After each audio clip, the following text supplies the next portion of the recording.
My name's Fiona, I'm a local citizen. I'm contacting you today about the decision that you will be making on Wednesday regarding the Carden Avenue 5G mast.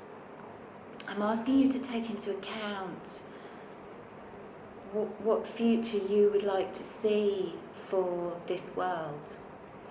This is a moment of opportunity for you to make a stand. Along with 5G comes not only an upgraded mobile phone, but a whole new technological future about which we haven't been consulted. That technological future is being planned to involve smart cities where the Internet of Things will be enabled by the 5G frequency. The Internet of Things involves billions of microchips in everything in your home, from a bottle top to your fridge. Microchipping of absolutely everything. And the 5G frequency will carry data from everything in your home, in your street, in your schools, in your workplaces, to data centres, where everything will be analysed and run by AI. Driverless cars are part of this future. All of this smart city agenda and the 5G is being promulgated as a green technology and sustainable, but it actually surely is the antithesis of sustainability. Sustainability is about, as you know, the honouring of life, of humans and our environment for the good of our future. 5G is extremely toxic to all life, as is wireless technology. There is evidence from the 1930s, thousands of studies that demonstrate this. Independent scientists will all tell you that the known science is that EMFs are toxic. The most recent national toxicology study has admitted that EMFs are carcinogens. So, at the same time, we've got these protective guidelines from ICNA that are supposed to protect us from excesses of the EMFs, but they don't actually protect children, because the effect on children has not been taken into account within these guidelines. Children's brains absorb up to 60% more radiation than adults because of the size of their brain and the size of their bodies.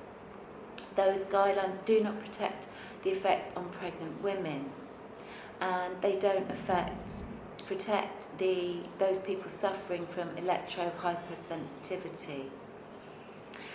As you know, the masts are going to be every 150 metres approximately within our living environments, which will mean that we will be subject to this radiation 24/7.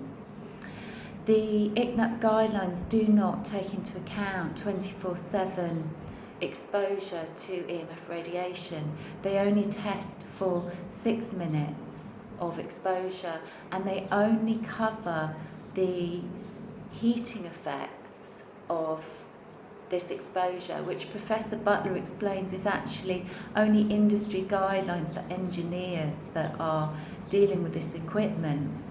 The known biological health effects, which is the existing science, is not included in the ICNA guidelines.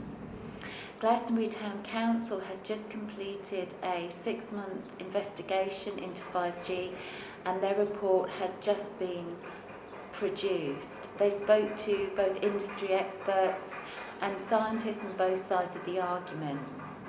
I've included this report.